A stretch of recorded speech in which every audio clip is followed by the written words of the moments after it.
When We Disagree is a show about arguments, how we have them, why we have them, and their impact on our relationships and ourselves. I've been a parent for 14 years now, and I've had thousands of arguments with my kids. Many, if not most of these arguments are over small things. Go take a shower, go brush your teeth, we can't have a sleepover tonight, that kind of stuff. Sometimes these are fun, playful exchanges. Sometimes I feel like a broken record Sisyphus on Groundhog's Day, just repeating myself endlessly on the same tired subject of not leaving your stuff on the floor or throwing trash in the trash can. Regardless of the topics, many of these arguments go exactly the same way. I say, go take a shower, and then the kids say, why? And then I, hopefully modeling good reason giving and not just putting my foot down immediately or getting mad, I give some reasons. Bedtime is coming soon and you take a while in the shower, so you should go do that now. Hygiene is really important. Won't it feel good to be clean when you go to bed? That kind of thing. And then these reasons are met with another frustrated, but why? As if I hadn't just made the whole case. And then I have a decision to make. To give more reasons, to repeat the previous reasons, or to resort to authority and threats and say, take a shower or there will be consequences. But after enough but whys, in the end, it always comes back to authority, and I have to put my foot down. I'm Michael Lee, Professor of Communication and Director of the Civility Initiative at the College of Charleston. Today's guest on When We Disagree is Madison Lopresti from Long Island, New York. Madison, tell us an argument story. So my argument probably happened when I was around 15. And I had been at a supervised visit with my mom. At the time, my dad used to supervise all of our visitations. And my mom and I had been in a disagreement, and basically she wasn't seeing that what I thought she did was wrong. And we kept going back and forth, and I kept just drilling the idea of what you did was so wrong and it was so awful, and I kind of just kept putting salt in the wound type of thing. And my mom struggles with a lot of mental illness, and sometimes her ability to comprehend a certain idea, she just doesn't make it there, and she never can see the point that I'm getting at. So it was basically like arguing with a brick wall, but the only thing I was doing was making her feel worse. And at the time, I didn't realize that. And I remember I'd gotten in the car after visitation to drive home with my dad. Mm-hmm. And I was feeling pretty satisfied. I told my mom off. I was like, yeah, you messed up. And my dad was like, what was that? And I was like, what do you mean? Like, it went great. I don't see the problem. I confronted her. She messed up. I did great. And my dad was like, there's no reason to do that. And I was like, do what? And he was like, there's no reason to beat a dead horse. And me, I was like 15, maybe younger. And I was like, what the hell does that mean? Like, beat a dead horse. And he's like, like the horse was already on the ground. The horse is dead. Why are you going to keep beating it up if it's already dead? And he was comparing my argument with my mom to be that. And he was like, obviously she was never going to get the point. She was never going to see what she did wrong. You already had her upset. She already felt bad. And you already had her apologizing. And I guess my argument was she didn't know what she was apologizing for. And I kept going and going because I wanted her to see the point I was trying to make. But my dad's point was that the whole conversation was just doing more harm than good because she was never going to get the point, but she was already feeling bad, and the only thing I was doing was making her feel worse. And I think that took a really long time for me to even understand that phrase because for so long I just didn't understand. So you have an argument with your mom trying to get her to see that in your eyes what she had done was wrong. Yes. And then an argument with your dad about your argument with your mom in which he was saying arguing with your mom is pointless. Basically, yeah.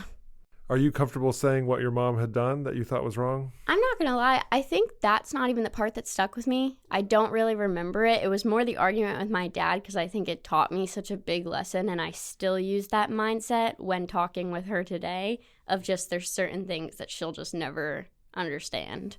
So some part of you, starting with the argument with your mom, some part of you then, and I'm curious as whether that part still exists now, wanted her to see your case. In other words, wanted to feel seen, you wanted to feel acknowledged, you wanted her to, for lack of a better word, to get it. And you were willing to argue with her in order for her to get it. and then kept, as you say, running up against a brick wall. Is there some part of you still that thinks if I just continue to argue and argue and argue, she or somebody else you're arguing with will get it and they will see me the way I want to be seen?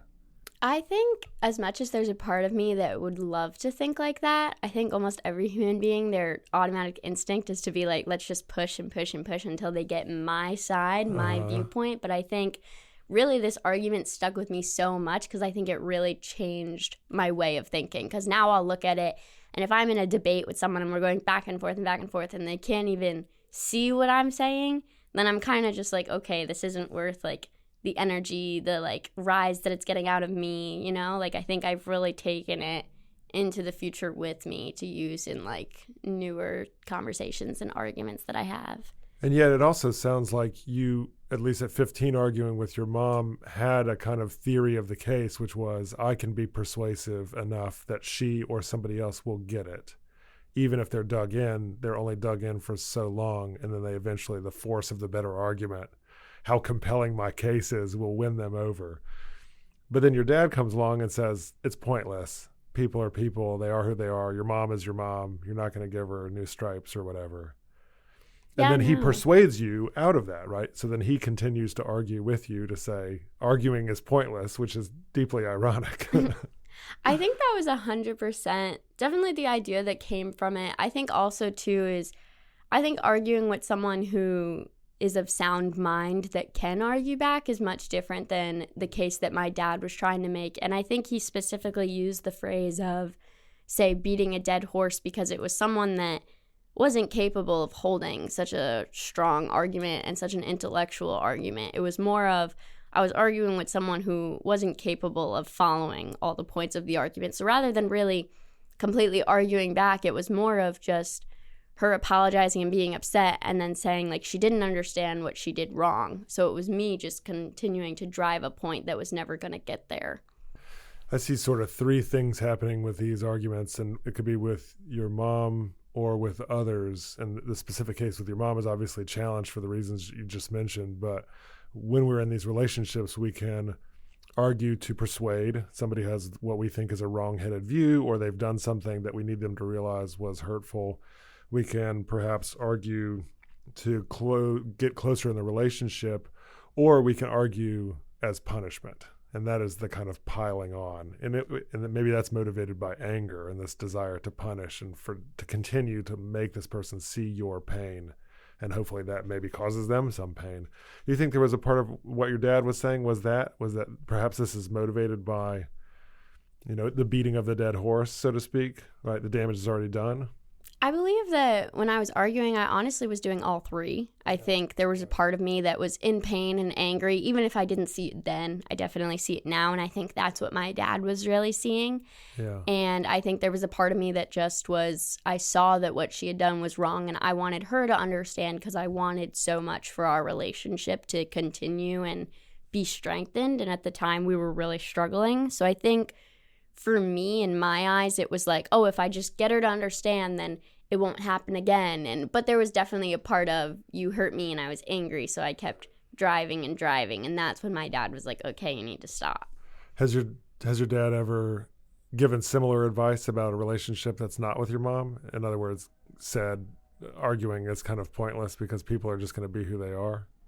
I don't know. I mean, my dad is definitely one of those people who sees the best in people normally. Like, he definitely is one of those give a bunch of chances and look for the best on everyone. But I think in certain points, I think when it comes to a person who I want to say is more maybe closed-minded, or I think it's just when it comes down to almost hurting me.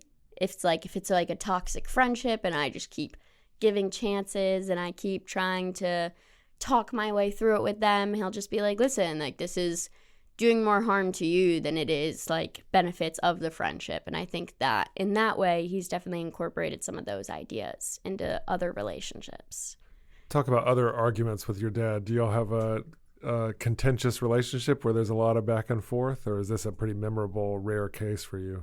I feel like this is more of a rare case. Like, my dad and I were definitely very close growing up, just with him being like a single dad. Like, we definitely had, and I mean, we definitely had like the banter of we were able to have a conversation because we're both very strong-headed, strong-minded, but we definitely like get along very well. He's like my best friend. So it was more of I don't even know if I would want to call it an argument. It was more of just such a debate of we were on such two separate spectrums of this idea.